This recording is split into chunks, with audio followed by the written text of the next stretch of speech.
Tadam! Bonjour à toutes et à tous. J'ai passé à la librairie, ma librairie préférée, le pavé dans la mare, et j'ai acheté quelques petits livres, et il y en a quelques nouveautés, enfin en tout cas pour moi.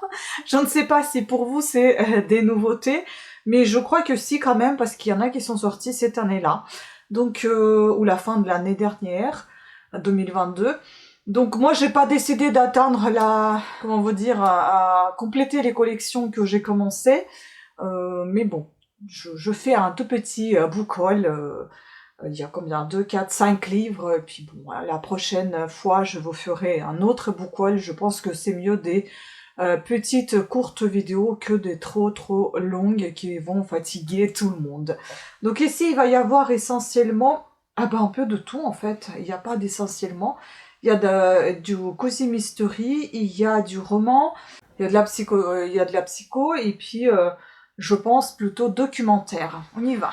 Comme d'habitude, il y aura des petits chapitres, donc si vous voulez pas entendre telle ou telle description d'un livre, vous pouvez toujours passer à un livre suivant. Voilà, donc on y va. Je vais fermer tout ça. Et on va commencer par l'un de mes préférés, Fabrice Midal. J'ai quasiment tous ses bouquins, il m'en manque un, je crois. Bon, il faut que je regarde tout ce que j'ai de lui. Et j'ai ses livres aux éditions Flammarion toujours, et je pense que je vais continuer à acheter aux éditions Flammarion, comme j'ai déjà commencé cette, on va dire, collection, entre guillemets, parce que ces livres, en fait, ils sont très... déjà, je trouve les couvertures, elles sont très belles, très sympas. J'adore ce violet, l'autre était... bleu électrique, enfin bon, ils sont au toucher velouté, j'adore. Et puis ce sont des livres que je vais sûrement garder et que je vais relire plusieurs fois lorsque je serai avec le moral tout bas, et ça m'aidera à remonter la pente, et j'adore ça. Donc ici nous avons, comme je vous ai déjà dit, c'est des éditions Flammarion Versilio, donc collection Versilio je pense. Nous sommes ici à 244 pages. À la fin du bouquin, nous avons, si vous voulez rester en lien avec moi, rendez-vous sur mon site. On a le site de Fabrice Midal avec le QR code. J'ai d'ailleurs pensé à acheter un livre de méditation, mais cette fois-ci de Bernard Werber. J'aime beaucoup sa voix et je pense que ça pourrait peut-être m'être utile, parce que j'ai déjà testé les méditations, ça ne fonctionne pas sur moi, mais ça c'est un livre audio, donc je vais essayer voir si ça marche ou pas, parce que j'ai des crédits audio qui sont gratuits chaque mois avec Audiolib, je crois que ça s'appelle, sur Amazon. Donc voilà, celui-ci il est pas bien long, je sais plus, je vous ai dit combien de pages. Nous sommes ici à 244 pages. Il est bien aéré comme toujours, hein, c'est pas super rempli, ça se lit très facilement et très rapidement. Et j'aime beaucoup le descriptif de ce bouquin. Donc déjà il s'appelle « Tous ceux qui nous empêchent d'être heureux et ce qu'il faut savoir pour l'être ». Donc lisons la quatrième de couverture. « Es-tu heureux ?» Pendant des années, j'ai été désarçonnée, toujours gênée par cette question. J'avais comme tout le monde des emmerdes, des ennuis, des difficultés. Je n'aurais pas dit que je baignais dans le bonheur, mais pourquoi est-ce que je me sentais quand même heureux? Sans doute parce que la fréquentation des philosophes, des sages, m'avait enseigné un chemin fait de retournements, de petits pas de côté, d'une autre manière d'aborder des situations que nous rencontrons au quotidien. C'est un changement radical de vie que je te convie, car tu ne seras pas heureuse quand tout sera lisse, immobile et que tu n'auras plus aucun défaut. Mais à l'inverse, lorsque tu auras abandonné l'idée d'un bonheur positiviste et que tu auras conclu la paix avec ton imperfection. Ce livre est un manuel de vie que je te confie. Donc, philosophe et écrivain, Fabrice Midal est notamment l'auteur du best-seller international « Foutez-vous la paix et commencez à vivre ». C'était mon premier livre de lui que j'ai commencé, et depuis, j'adore. Voilà. Il y en a un que j'ai manqué parce que je trouvais qu'il ressemblait un petit peu à deux précédents, donc du coup je ne l'ai pas pris, mais on verra bien, peut-être un jour je le prendrai quand même. Et celui-ci, j'aime beaucoup, déjà tout ce qui est promis derrière. Ensuite, je vais prendre comme ils viennent. Donc ça, ce sont des livres poche. Alors, j'ai découvert récemment que Michel Lafon faisait poche aussi. Et j'adore ce format poche de chez Michel Lafon. Je trouve que c'est très très bien présenté. Une très belle couverture. Désolée, elle est brillante, donc on voit pas grand chose. J'adore ces pages très agréables. C'est assez aéré. Et donc ça s'appelle Eiffel. Vous ne la verrez jamais comme avant. Donc c'est un livre de Nicolas d'Étienne Dorve, ouvrage adapté du film Eiffel, je n'ai jamais vu, de Martin Bourboulon, scénario original de Caroline Bongrand, adaptation et dialogue Caroline Bongrand, Thomas Bédégan, Martin Bourboulon, Nathalie Carter et Martin Brossolet. Désolée si j'ai écorché les noms de certaines personnes. Donc et ce livre il contient 280 pages et pour moi il est tout récent en fait. Je vais essayer de voir. Ah non, pas tout à fait. Il est sorti en 2021 aux éditions Michel Lafon et en 2023 donc poche. Quand même 2 ans après. Je vous ai dit le nombre de pages. Tiens, mais qu'est-ce qui m'arrive? J'oublie tout. 280, je crois que je l'ai dit. Voilà. Donc Paris 1886. Obsédé par sa tour de métal, une bagatelle d'acier de 300 mètres de hauteur qu'il s'est mise au défi de construire en plein champ de Mars, Gustave Eiffel ne quitte plus ses ateliers. Depuis ce dîner chez le ministre du Commerce et cette idée folle qu'il a lancée devant le tout Paris, l'ingénieur est comme possédé. Quelles que soient ses esquisses, c'est Adrienne, son amour perdu, réapparu ce même soir, qui se dessine, la cambrure magnifique de son dos. L'illumination le frappe. Ce n'est pas une ligne droite qui doit mener du pilier au sommet, mais une courbe incarnée, vivante. Donc nous allons construire un rêve. Écrivain et journaliste français Nicolas d'Étienne Dorve est l'auteur d'une vingtaine d'essais et de romans, salués par le public et la critique. Voilà. Écoutez, ça donne vraiment envie de découvrir. J'adore cette couverture, elle est vraiment très très belle. Voilà. Ensuite, nous avons Funérailles molles de Fang Fang. Ce livre, je sais pas, je rôdais devant ce bouquin depuis 2022, je crois. Et je n'ai jamais pris. Je pense qu'en fait j'attends que l'engouement passe et puis après je suis attirée par les livres qui sont là, qui sont cachés et qui en restent qu'un. Et donc je prends. Bon, je l'ai pris, je l'ai trouvé, il était tout seul, donc il était donc sélection 2023, prix HarperCollins Poche, donc c'est évidemment les éditions HarperCollins Poche. Ce roman est une herbe vénéneuse qui envoûte le lecteur par François Bougon de Le Monde. Donc ici nous avons 376 pages. Ce qui est marrant, c'est que nous avons une table de matière. C'est rare maintenant qu'on voit ça dans les romans. C'est assez dense et ce que j'aime, c'est le changement du police. Un coup c'est italique, un coup c'est... Par contre ça, je n'aime pas trop quand c'est dense et rempli très fortement comme ça fait peur. Je ne sais pas s'il y a des chapitres parce que récemment les livres de Tatiana Doronnet que j'ai lus, il n'y avait pas de chapitres et c'était très difficile pour moi, même s'il y avait des espaces pour dire que voilà ça s'arrête ici, mais quand il n'y a pas de chapitre en fait on ne sait pas à quel moment vaut mieux s'arrêter et recommencer à lire le jour d'après, enfin bon voilà. Donc celui-ci il a un peu plus de 370 pages, je sais pas, on est à 376, voilà. Et je crois que celui-ci il est sorti l'année dernière. Il est sorti en 2016, tiens. Fang Fang, donc son édition à elle. Et en 2021, elle était à l'Asiathèque pour la traduction française. Et en poche, il est sorti en 2022, en août 2022. Voilà, donc il y en a d'autres livres de cet auteur. Une vue splendide, Soleil de crépuscule, Début fatal, Funérailles molles, donc, et puis One Will Close. Celui-ci aussi, ça m'attirait un peu, je l'ai vu d'occasion, mais bon, je ne savais pas, est-ce que je voulais lire vraiment sur la pandémie, donc je ne l'ai pas pris. Soleil du crépuscule, ça pourrait peut-être m'intéresser, Début fatal aussi. Une vue splendide pareil, mais j'ai peur que ce soit trop descriptif, donc on verra bien. Donc traduit du chinois par Brigitte Duzan, assistée de Zhang Xiaqiu. Donc sur les berges d'une rivière, une femme est découverte, le corps brisé, amnésique, sans passé et sans nom. Le docteur Wu la nomme Ding Zetao, la soigne et finit par l'épouser. De cette union naîtra un fils Quinlin.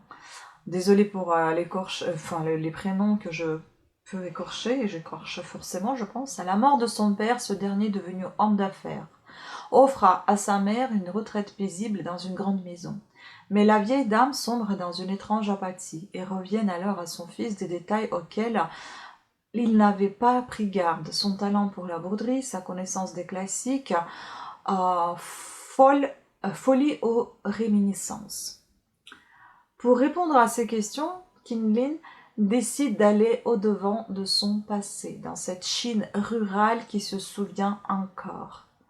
Et à mesure qu'il déroule le fil de son histoire, c'est celle de son pays, de la réforme agraire et la révolution culturelle, dans ce qu'elle a de plus sombre, qui s'ouvre à lui. Un roman puissant sur la transmission, la tentation de l'oubli et le devoir de mémoire. Donc un grand roman pour comprendre un épisode mal connu de l'histoire de la Chine. Libération. Voilà, écoutez, à découvrir. Et puis il m'en reste 2, donc je vous ai dit ça va être une courte vidéo. Donc le Stradivarius de Goebbels, je pense que ça se prononce comme ceci, aux éditions Gelouf. La couverture elle est très jolie, mais c'est pas la couverture qui m'a attirée, c'est le mot, on va dire Stradivarius, donc de Johann Iacono, un chef-d'œuvre par Gérard Collard.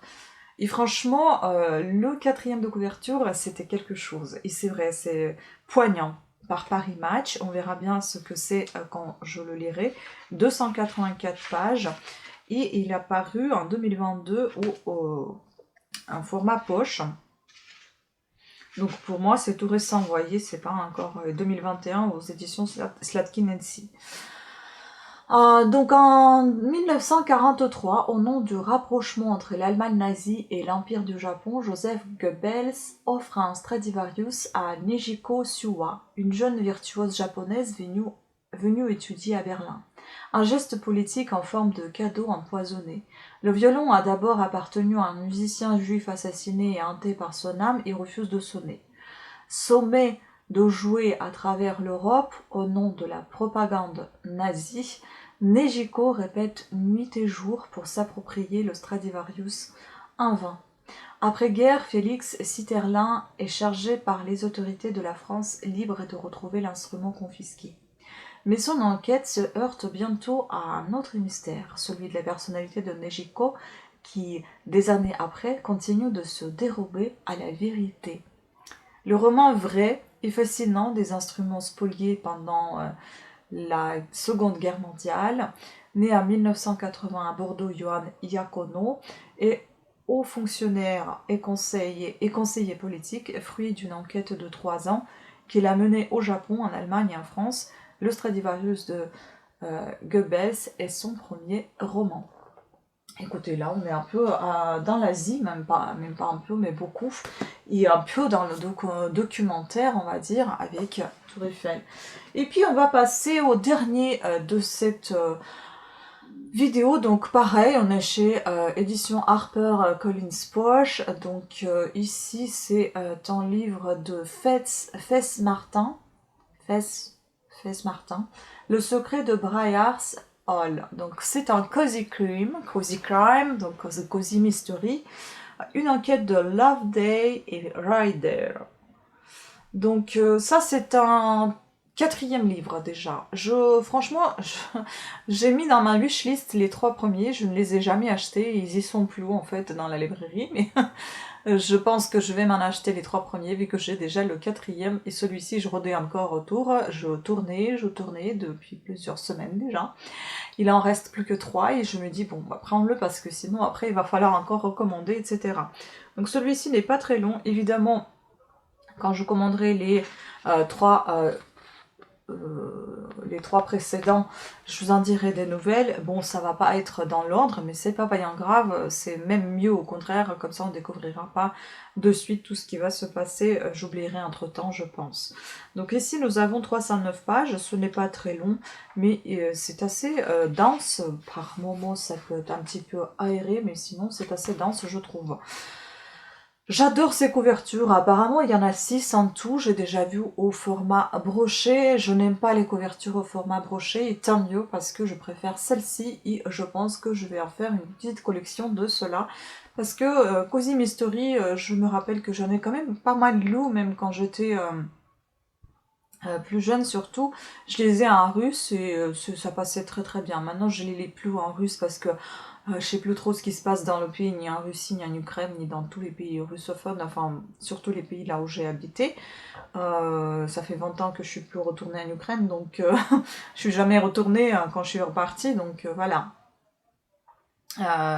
Pour coup, je préfère plutôt les lectures qui sont ici et que je suis censée plus connaître que ceux qui viennent de que celles qui viennent de mon pays d'origine.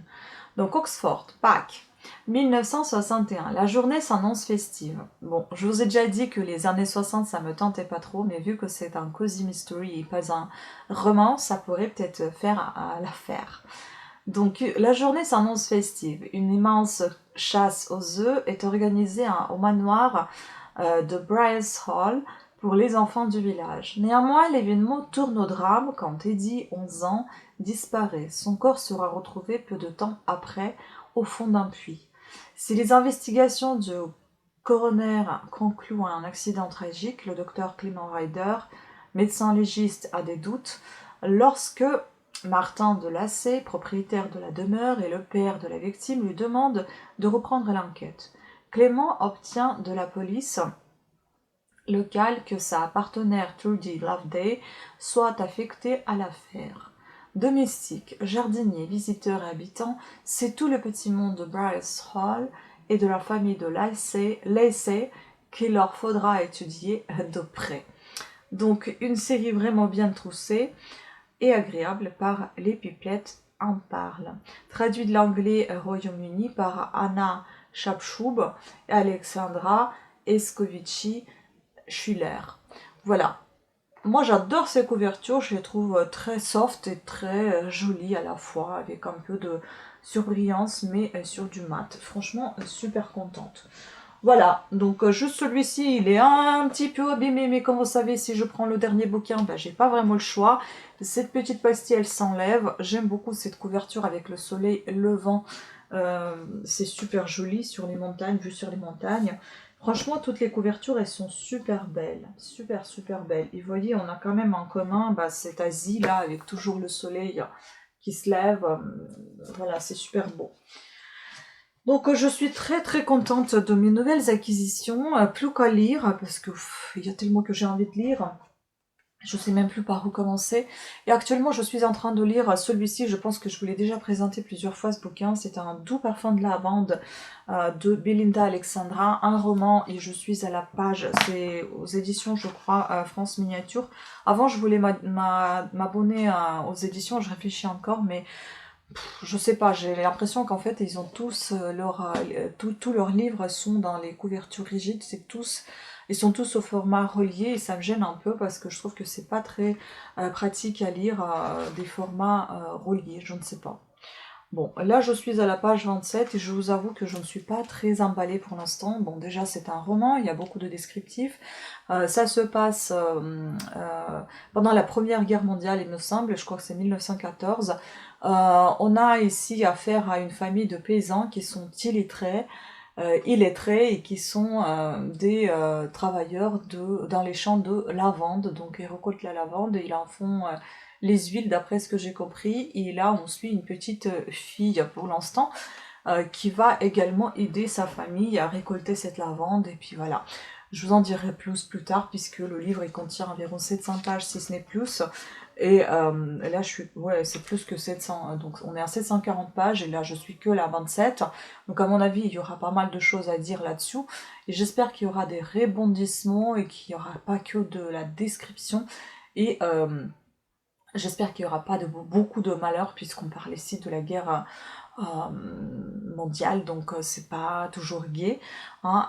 Je ne sais pas si je vais continuer le bouquiner, bon j'espère quand même le terminer, j'espère que vu le nombre de pages, c'est que le début, et que le début c'est des fois difficile au démarrage, tout dépend des bouquins, des fois vous êtes tout de suite mis en situation, et parfois il faut attendre au moins une centaine de pages pour savoir ce qui va se passer, surtout pour des bouquins aussi gros, parfois il faut attendre longtemps, des fois même jusqu'à la page 200, et puis ensuite voir si on veut continuer ou pas, est-ce que ça vaut le coup ou pas du tout, enfin bon, ça vaut sûrement le coup pour quelqu'un, peut-être pas pour moi, on verra bien. Donc en tout cas c'est ce roman, je vous en parlerai dès que je l'aurai terminé. Voilà, écoutez, sur ce, la vidéo est terminée. Je pense que j'ai dit pas mal de choses quand même. Et même s'il y en a d'autres lectures, enfin livres qui vont arriver, ce n'est pas bien grave. Je vous ferai des courtes vidéos. Mais au moins, ça sera un petit peu plus régulier. Parce que là, avec pas mal de projets en cours, et surtout un très gros projet qui nous prend énormément de temps à nous deux, eh ben, je n'ai pas beaucoup de temps de mettre les vidéos assez régulièrement, même si j'ai le temps de les filmer rapidement, mais alors les montages, ça prend du temps, donc du coup, voilà, je vous explique un peu mon retard, mais pas du tout, je ne me plains pas du tout, et je ne suis pas là pour vous dire que bon, j'ai pas le temps, donc voilà, vous me direz, bah filme pas. Si, j'ai le temps pour filmer, mais c'est le montage qui me prend beaucoup de temps. Donc, mais c'est pas grave, hein, c'est juste une petite explication, pas du tout une justification, hein. Je me justifie pas, je vous explique juste ce qu'il en est, et que dès que ce projet sera abouti, je pense que ça sera beaucoup plus régulier et beaucoup plus stable au niveau de ma chaîne. Je pense que le projet sera abouti fin mars. En même temps, vous aurez peut-être cette vidéo fin mars, début avril, donc enfin, la grosse partie de ce projet sera aboutie, mais après elle va encore durer, il va encore durer un peu ce projet. Peut-être il y en aura d'autres qui vont arriver. Voilà, sur ce, merci beaucoup de votre attention. Vous êtes au courant de tout ce qui se passe dans ma vie, n'est-ce pas? C'est très intéressant. Je vous fais plein de bisous. Pensez à me laisser des commentaires si vous connaissez ces bouquins ou pas.